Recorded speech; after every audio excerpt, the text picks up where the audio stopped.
when the babysitter became an unexpected hero. Don't open the door, Riley, no matter who knocks. Jenna said it through the baby monitor, which made no sense because the monitor was in my hands and her taillights had just faded. I'm Riley, 22, sitter since high school, nursing major who tapes emergency numbers to the fridge. Babysitting pays textbooks, scrubs, and half the rent. It also buys the reference you can't fake. A mother saying, she kept my child safe. Tonight should have been ordinary. Bath at 7, bottle at 7:30, lights at 8. Ordinary tilted the second the audio echoed, doubled, like her warning bounced off another device. I checked the monitor app. One camera should exist, the nursery dome with a green night light, but a second feed flickered gray in the list, labeled garage, last active 2 minutes ago. There was no garage camera last week. I set my pen on the log book and wrote, 6:58 p.m. Ghost feed appears. Mark, the dad, had left an hour earlier for a late flight, kissing the baby's hair without meeting my eyes. He'd joked, you sit, we hustle, everybody wins. I smiled because I have rent, but the line felt gritty. The doorbell rang once. Through the peephole, a man in a reflective vest held out a scanner. He mouthed, shipping, pickup. No pickup was scheduled. I'd signed for 2 boxes at 5 addressed to a name that wasn't theirs, M. Hartwell, and texted Jenna, who replied, work samples. I backed from the door and texted, someone here for pickup. Read. No reply. The vest man rang again. The monitor hissed, and I heard a second whisper under the static. Back door. Too quiet to be mine. I checked the slider. Latched. The calendar on the fridge read like PR, swim, music, mom's group. I reminded myself what I stand to lose. References, tuition, the clean record that keeps parents calling. If I overreact, I become drama. If I underreact, a news story. I breathed in 4, out 6, and did what my instructor drills into us. Assess, don't assume. Nursery feed, baby breathing, stars spinning. The garage feed flashed live for 1 second, just enough to show a shoulder by a red toolbox, then went dark. I pressed the intercom. House is closed, thanks. He looked at the camera and smiled without eyes. I wrote his plate down, finally admitting this wasn't normal. Mila slept on her left side, fists soft as peaches, breath counting for both of us. Routine is the religion of good nights. Wipe the counter, set bottles to dry, fold the swaddle diamond knot square, triple check outlets, and note every feed and diaper. Good sitters vanish. We notice everything. Tonight the furniture had eyes. At 7:12 p.m., the lullaby on the monitor shifted to a song I didn't recognize. Tinny, a few notes off, then back again. The app briefly showed the audio source as external. I put my ear to the nursery door. Nothing but white noise and Mila's ocean. A minute later, Jenna texted, all good. I sent a sleep graph and thumbs up, not asking about garage. You learn not to make parents feel watched. At 7:30, a driver dropped a padded envelope and jogged away before the bell could finish a chime. Label, Harwell, misspelled, sender, gear outlet, weight 0. For pounds. I logged it. The smart lock pinged. Code changed, then changed back, like someone test drove a number. I messaged Jenna. FYI, code flashed 14321919142. Read. Typing bubble. No reply. The kitchen echo lit blue, then went still. My neck prickled anyway. At 7:44, the garage feed flickered and showed a wheel, hand truck, not stroller. Off-screen voice, 2 more inbound.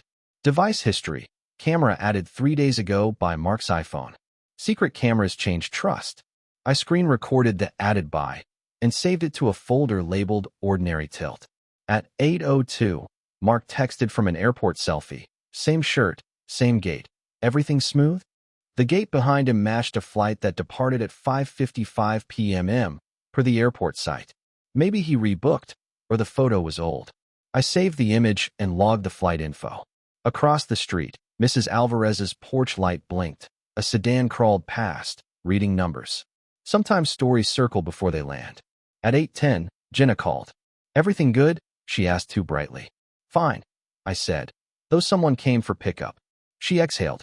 Ignore, she said. Mark's work samples. I said, there's a new garage camera. She paused. We're trying it, she said. Please stay in your lane, Riley. I need tonight smooth. I looked at Mila's tiny sock and swallowed the reply that wanted to argue. Then the monitor speaker crackled again, and I heard my own name whispered back to me. I don't jump at whispers. I list them. 8:12 p.m. My name over static, unknown. I started a slow walkthrough, like checking vitals. Front hall clear. Office door ajar. On the desk, label printer, spare rolls, padded mailers, and a sticky note with 3 names, none Hartwell. A second note showed codes like short prayers, 1432, 1919, 0000, GAR. The printer's history menu listed recent labels, dozens, each for a different name at the same P.O. box. Wi-Fi, Ginamark, Home, 5G, and beneath it a new twin. Guest Home, 5G, hidden icon blinking.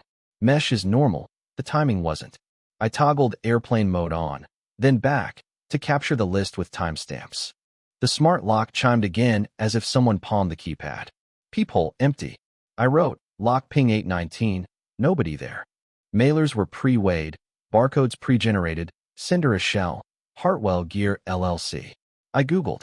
A bare website with a single page, last updated months ago, no phone, no address, a glossy stock photo, and the word flow. It smelled like cardboard cologne. I screenshotted the WHOIS record and dropped it into ordinary tilt. My tuition depends on being the adult here. I didn't want to be the accuser too. I checked the nursery. Mila hiccuped in her sleep, then sighed. I brushed her hair with 2 fingers and left the door cracked.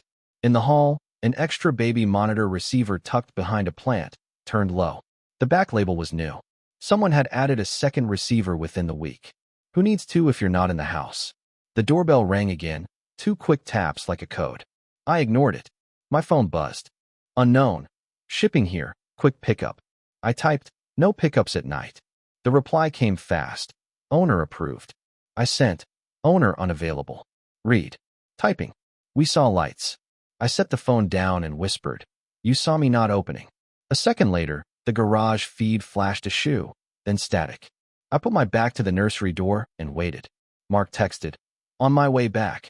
Ignore any calls, and dread bloomed. Mark's on my way back text made no sense for a man who'd posted a gate selfie at 8, by road math. He was either 2 towns away or 2 lies deep.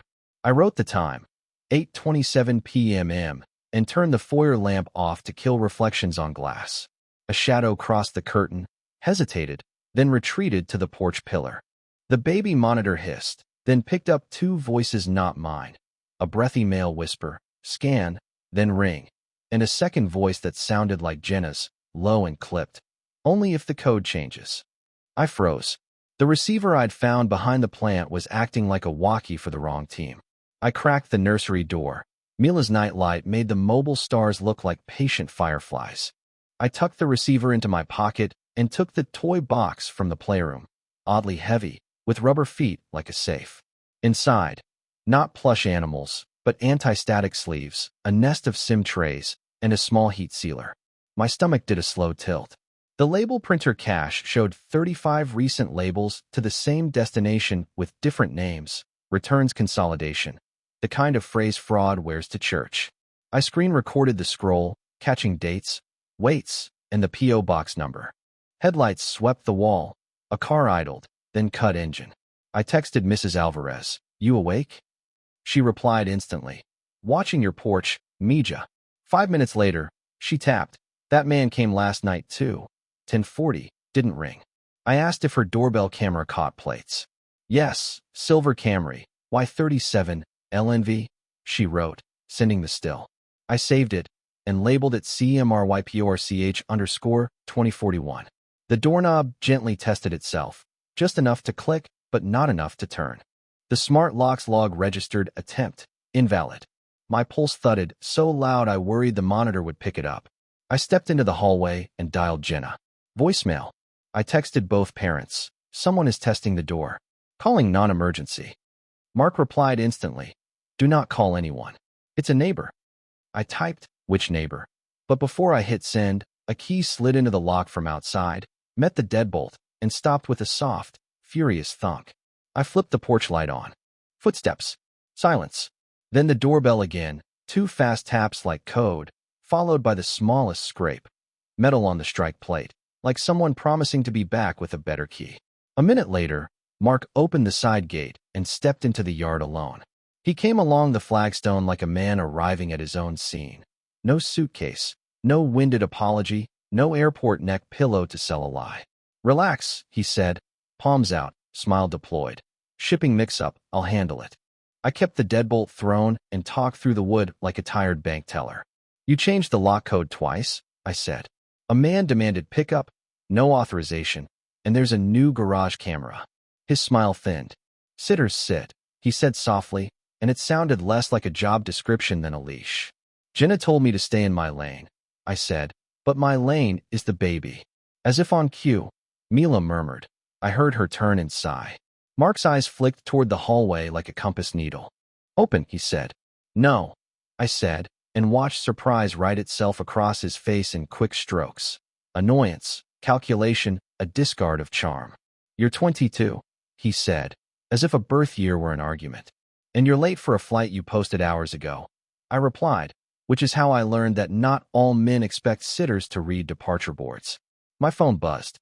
"Mrs. Alvarez. He walked the side yard at 8:29 last night, too." Attached, another still. Mark's thumb worried a notch in the doorframe. "If you call anyone," he said, softer, "you'll lose work around here." I thought of tuition and rent and the 100 kindly kitchens that hired me because I fold swaddles like origami. "I don't work for around here," I said. "I work for your child's safety." He leaned closer, voice warm sugar. "These are returns," he said. I flipped gear. Jenna doesn't like clutter. Behind him, at the curb, the silver Camry idled back into view. The driver kept the lights off, only the dash glow visible. Mark glanced that way, then back at me. "Open," he repeated, lower now. In my pocket, the extra receiver buzzed with a whisper. His voice, this time, with that skittle-bright sugar stripped away, "Back door now." My skin prickled. I walked away without answering, slid the baby gate up silently, and scoped the kitchen slider. Latched, dowel intact, intact sensor. I returned to the foyer, lifted the receiver to the peephole, and held down talk. "House is closed," I said clearly, "and the baby is asleep." Static, then nothing. The Camry's taillights winked as it drifted forward 2 driveways, like a chess piece pretending not to be a rook. Mark checked the side gate again, then stepped backward into the shadows, his phone to his ear. 30 seconds later, Jenna texted, "Do not involve police or your job is over." I read Jenna's text twice, feeling the floor tilt, the kind that makes you widen your stance because the room insists on sliding. I typed, "Understood," then deleted it and replaced it with the truth. "I'm calling non-emergency wellness for the infant given attempted entry." Theo, that calm friend from my forensics class who lives 3 streets over, would have said, "Document the pressure, then choose the child." I dialed the police non-emergency line and said, "I'm a sitter with an infant. Attempted entry. Parents disagree about calling. I am requesting a welfare check and would prefer low lights arrival." As I gave the address, the extra monitor receiver in my pocket crackled again, and I heard a female whisper, "Don't let them search the office." It wasn't Jenna's voice exactly. It was her tone minus its performance. "Officers en route," dispatch said. "Stay on the line." I hung up. Quiet house protocol like a lullaby. Keep noise down. Keep lights steady. Keep breath low. I texted Mrs. Alvarez. "Police coming. Please keep your porch light on." She replied, "On. Watching." I slipped into the office and took inventory with a nurse's eye. That toy box safe had a combo dial. Next to it, a small USB hub, a card skimmer's faceplate, and a bag of SIM ejector pins. The label printer Q now read pause, 30 items. A tab on the desktop showed a spreadsheet titled Consolidations, with columns like alias, SKU, reship, and payout. The alias column read like a bad neighborhood of borrowed names. I screen recorded the scroll, capturing 8 rows and the last edit timestamp. If I was wrong, I was still right to record. Mila fussed, that soft pre-crime mule that says, "I might wake." I scooped her with the quiet competence my wrists remember, did the sway and hum, changed a diaper with one hand, labeled the log 903, wet, 3 wipes, no rash. Her tiny sigh against my shoulder put my adrenaline back in its crate. Through the nursery curtain, the blue wash of a patrol car brushed the street. I texted dispatch, "Lights off until door, please." A minute later, a soft knock. "Police." I opened while the deadbolt was still engaged, cracked the door, and showed my ID in the chain gap. "Officer Patel," the badge said, voice low and even. "Call came from you." I nodded and handed him my one-page log with times, plates, and the "Do Not Call Police" text highlighted. He scanned it like a man used to lies dressed in nice suburban clothes. "Anyone else home?" he asked. "Infant," I said. "Parents returning with conflicting instructions." He nodded. "We'll do calm." He stepped back, radioed something short, and positioned his partner by the side gate. Then the garage feed lit up, and a gloved hand reached for the breaker box. The screen showed the hand hover a beat before it flipped the switch down. The house sighed as the HVAC paused, and 2 lamps dimmed. But the nursery dome cam was battery-backed, and so was my phone, and the officers' radios made their own light. "Electrical panel," I said through the chain to Patel. He nodded, already moving, his partner sliding down the side yard with a quiet "police." I pocketed the spare receiver and grabbed a flashlight, keeping the beam low and away from Mila's door like a stagehand saving the play. "Anyone authorized to be in your yard?" Patel asked. "No," I said. "Dad texted he was on his way back from a flight he posted at 8. Patel's brow wrote a single skeptical line. "Stay with the child," he said, and he and his partner peeled into the night like a page turn. I heard a muffled, "Sir," hands where I can see them, and then very little. Calm officers sound like carpet. The power came back with a shy flicker as someone reset the breaker. The house resumed its suburban hum, pretending it hadn't skipped a beat. I settled Mila with a hum and texted Jenna. "Police here is courtesy welfare check per dispatch. All calm." She replied. "We said no police." Seconds later, a new number sent. "Return packages to Camry. No one gets in trouble." I forwarded it to Patel with the note, "Unknown sender." My phone buzzed again. This time it was a screenshot, my earlier "all good" to Jenna, cropped to look like I'd been lying. The top bar was wrong, Android font on my iPhone. I dropped it into ordinary tilt and labeled it fake_me. Patel returned to the stoop with a deep breath. "We spoke to a male in the side yard," he said. Identified himself as the homeowner, claimed a shipping issue. "We advised him to stay off the property until invited by the sitter for the infant's safety." He glanced toward the street. He said he was getting a bite and left in a silver Camry. Mrs. Alvarez texted, "Camry circled block." Patel tucked the note into his pocket without looking. "Do you feel safe if we clear the residence?" he asked. "Office worries me," I said. "Devices, documents. We can request consent to enter certain rooms," he said, "but you're not the owner. We'll keep this at welfare level unless something rises to exigent." I understood the dance. Baby, not boxes. Still, he offered a next step. "If you have concerns about identity theft or suspected receiving," he said, "you can document and file a report. We can attach tonight's call and our body cam." Body cam. The word nodded at my receipts folder like a cousin who also takes notes. He walked the perimeter once more, then gave me a card with the incident number and a short, steady sentence. "Call if anyone tries to force entry." I locked the door behind him and breathed around the shape of the decision I'd been avoiding. If I let this slide, I keep pay and lose sleep. If I push, I might lose clients and keep a child safe from something he cannot say. At 9:41 p.m., the label printer spat a job without anyone touching a key. Paper snake sang from the printer's mouth, ZZT, ZZT, ZZT, 3 labels in a row, each to a different alias, same P.O. box. On the desk, the Consolidations spreadsheet cells flashed green as a script updated tracking numbers. No one touched the keyboard. Remote hands were doing the typing. I filmed a clean, steady 30-second clip with a timestamp and a slow pan across the device names. Mark's iPhone, GarageCam, Label Q, staying long enough on each to be useful in a room that smells like coffee and forms. My phone vibrated with a very local threat. "Camera saw you in the office. Step away." No caller ID, same tone as the earlier backdoor whisper. I typed, "Stop contacting me," and forwarded it to Patel with harassing text continue. He replied with a curt "logged." I sat on my hands for 30 seconds, then did the thing my forensics TA would scold me for, but my nurse brain insisted on. I opened the toy box safe's lid. Inside, shoulder to shoulder with anti-static sleeves, lay 3 small zipper pouches. Each held a stack of blank white cards, magnetic stripes glossy as secrets, and a wedge of adhesive overlays pre-printed with 2 bank logos. Beneath them, an envelope labeled IDs, clean cradled 6 laminate sleeves, and a portable photo printer. I shut the lid so gently the air itself didn't dare move. This wasn't just porch piracy cosplaying as returns. This was an identity harvest dressed in overnight shipping labels and baby toys. If someone wanted to frame me, all it would take was one missing package and a chorus of "the sitter had access." I looked around the office like a stranger might, and it looked exactly like that. A sitter alone, a printer spitting receipts, a night that could be edited out of shape. Decision time. I texted Mrs. Alvarez, "If you see the Camry again, please call Patel directly and say returning to scene." She replied with a thumbs up and "already have his card."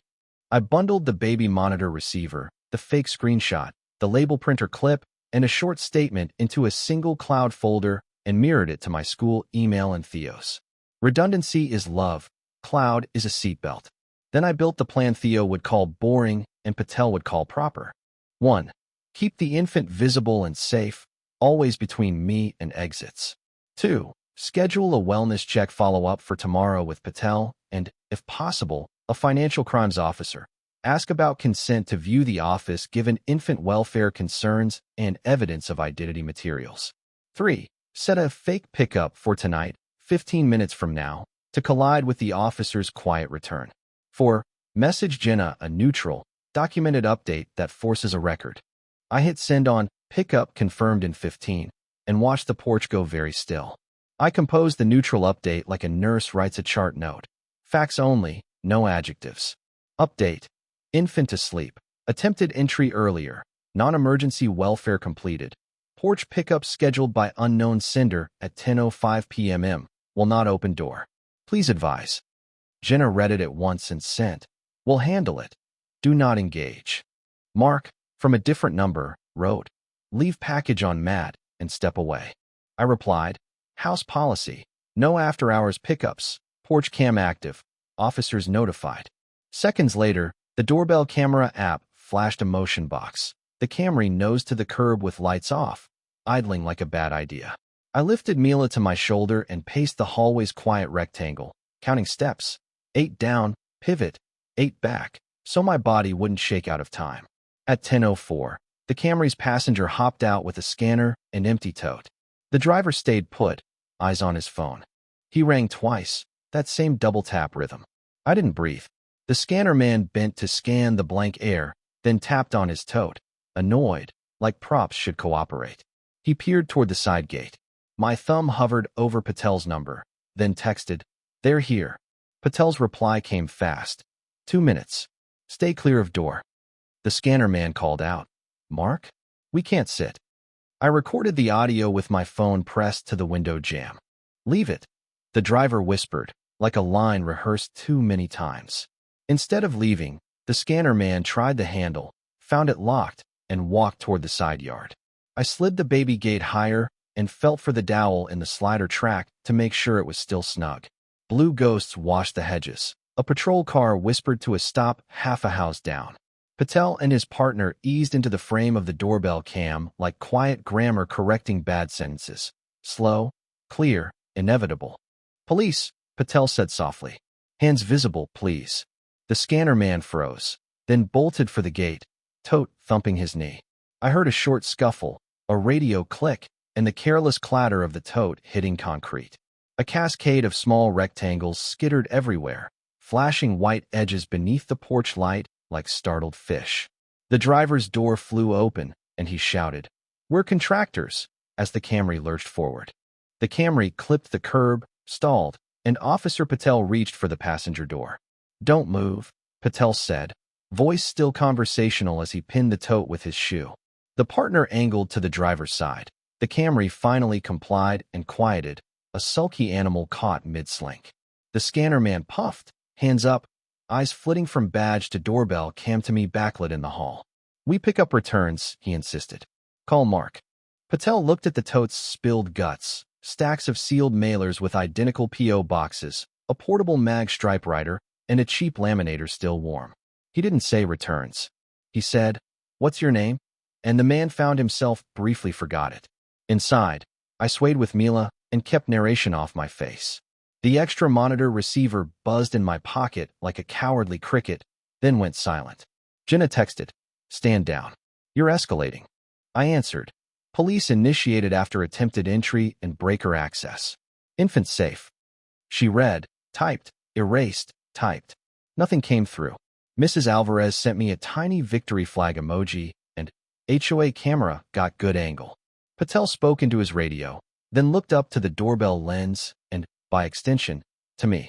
"We're going to separate parties and collect basic information," he said in that voice meant for videos that people pause later. "Given the presence of a child, we'll keep this minimal." He asked the scanner man again for ID. The license he produced had a shine that tried too hard. Patel bent it. The laminate fought in the wrong places. He placed it in an evidence bag without drama.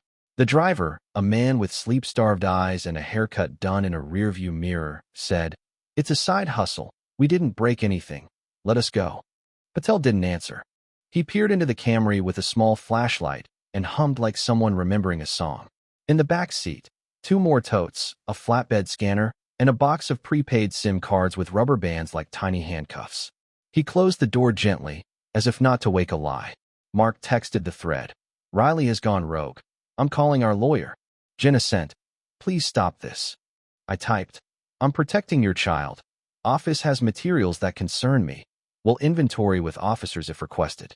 Patel knocked softly. I opened on the chain and handed him my printed log, the label printer video, and the SIM and skimmer photo in a neat stack. "These are yours," I said. I didn't touch serial numbers. He nodded once and slid them into an envelope. He studied me for a beat, then said, "We'll need to speak with the parents on scene." A minute later, Jenna's SUV swung in fast, and Mark stepped from the passenger side. Jenna's door wasn't fully closed before she was at the stoop, breathy, composed, eyes big enough to audition empathy. "Officer, there's been a misunderstanding," she began, voice pitched to neutralize. "We run an online resale. Our sitter overreacted." Patel turned the body cam slightly, a quiet punctuation. "We're addressing safety for a child," he said. "We also observed equipment consistent with identity manufacturing." Jenna's mouth trembled, a flicker of terror poorly masked. Mark hovered behind her, ready with either charm or contempt, whichever bought the better discount. "Riley," Jenna said, palms out like soft brackets, "we asked you not to involve police." I kept my voice as flat as the log I'd written. "There were attempted entries and a breaker pull while I was alone with your infant." I gestured toward the office door without inviting anyone through it. "Your label printer is processing 30 pause jobs to 1 P.O. box under multiple aliases. There are SIM kits in a baby safe. A man demanded a pickup not authorized on your porch. And your husband told me to leave a package outside to avoid trouble." Mark tried a grin. "You're young," he said, like he could subtract years and therefore reality. "This is how returns work." Patel tilted his head, unconvinced that criminal vocabulary could be swapped for e-commerce synonyms. "We will not search your office tonight without consent," he said, pleasing the Constitution. "But given the circumstances and the child, I'm recommending a formal report and a CPS courtesy check. You may refuse consent now. We'll proceed accordingly." Jenna's composure cracked, her eyes glassed. "It's not what it looks like," she whispered, the prayer of every person whose house looks exactly like what it is. Mark pivoted hard to me. "You'll never work in this town," he said quietly, forgetting microphones turn whispers into monuments. Mrs. Alvarez's door opened across the street. She stayed in the frame like a witness called by some older law. Patel offered options like lifelines. "We can document tonight and follow up with our financial crimes unit. You may voluntarily bring in items tomorrow. Or you may consent to a limited view of the office now related to identity materials only, not unrelated personal effects." Jenna pressed her hands together until her knuckles blanched. "The baby," she said, voice cracking. "The baby is safe," I said. "We will keep her safe." Jenna looked at Mark as if for once she wanted the truth more than the next hour of peace. She whispered, "Fine," and signed the consent form with a shaking, perfect signature. Consent turned the air from rumor to record. Patel narrated like a teacher in a lab. Entering office with limited consent. Focus identity manufacturing. Noting devices in plain view. His partner filmed. Jenna hovered, smaller now, thumb rubbing her wedding band until it squeaked. Mark claimed a headache and sank into a chair, which didn't stop his eyes from tracking every item like he might shove time back into drawers by staring hard enough. We opened nothing closed. We photographed everything open.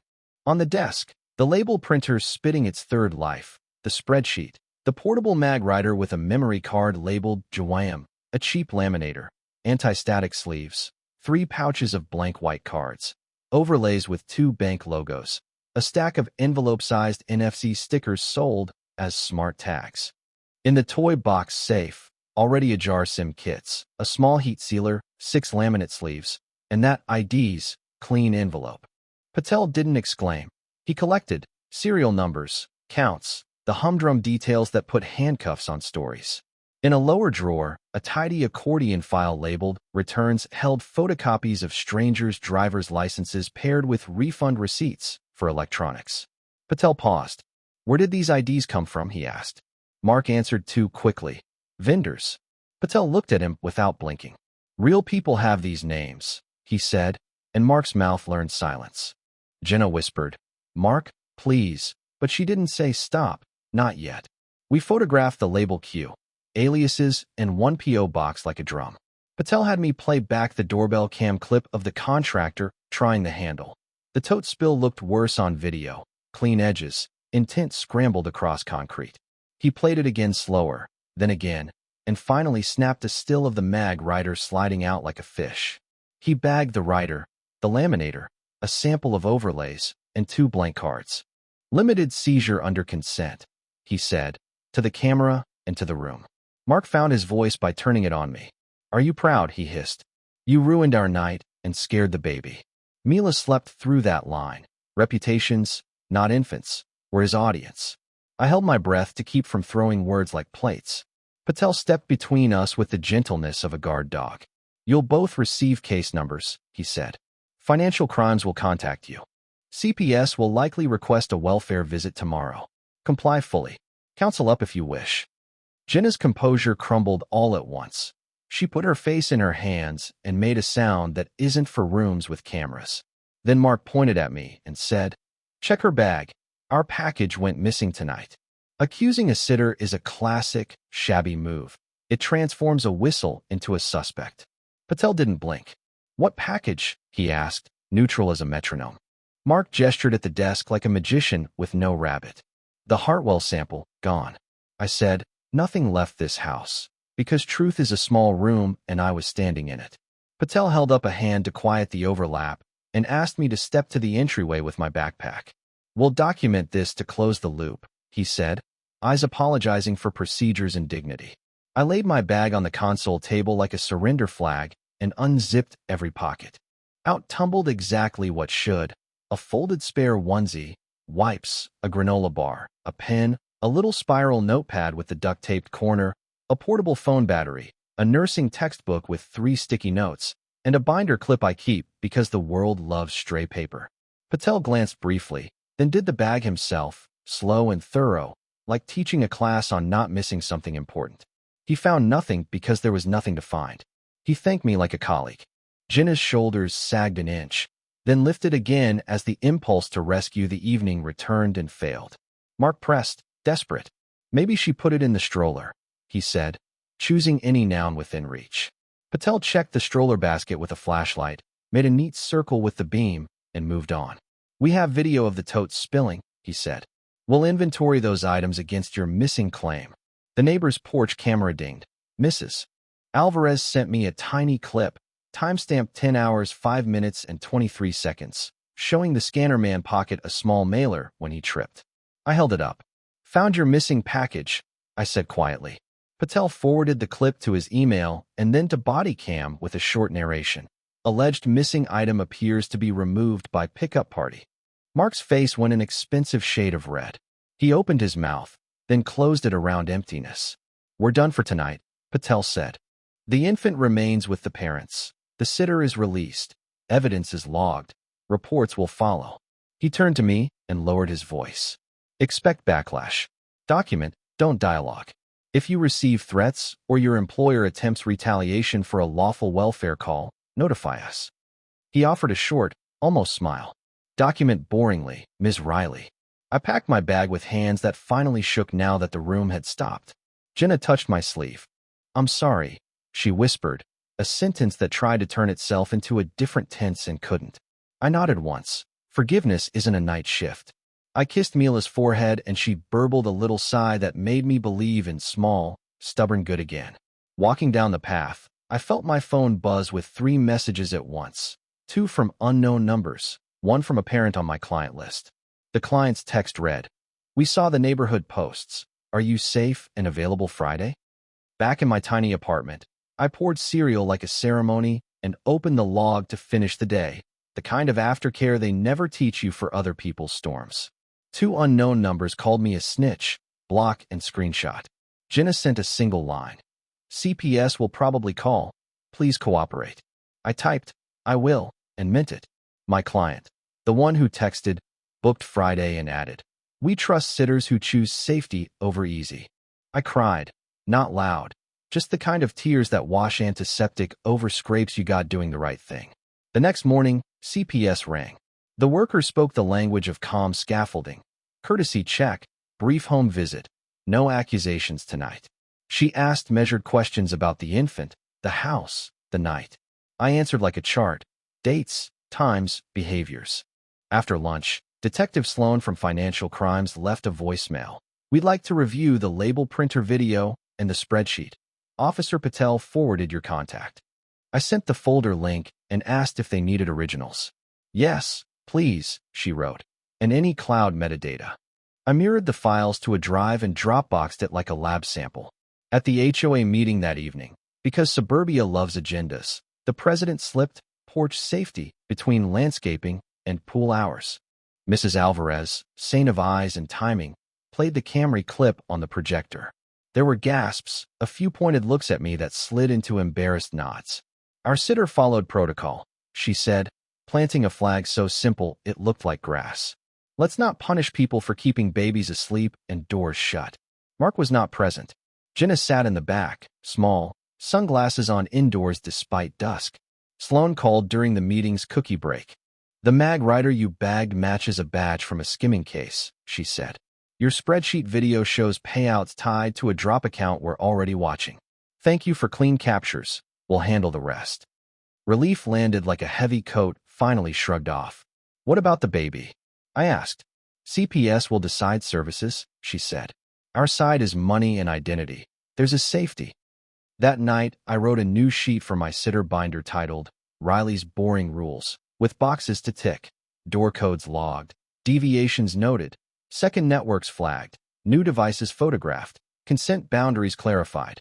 No pickups after dark, posted near the bell. Call non-emergency if your stomach knows.